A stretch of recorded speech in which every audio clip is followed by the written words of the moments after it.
Мына Кореяга келип эле мондай корейский тамактарга келдик, мына балыктар менен. Элеңсиңиз. Аябай.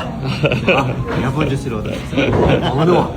Мына киши кыргыз бирок корей сүйлөп калды.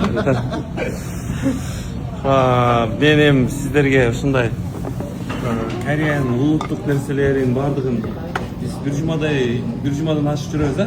Ооба. Күнүгө чыгарып турайын. Кызыктуу болсо эмнеди болчу лайк басып. Лайк таптырып. Бул чайнекте шорполор, а? Бул балыкты биз азыр эмне деген шаарда жүрөбүз экен? Инчон менен шаарда жүрөбүз. Балыгы эң сонун ушул жерге келдик да, байке жакшы көрөт экен.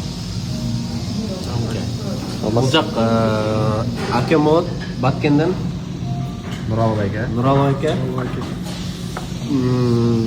байке чындап аябай патриотчу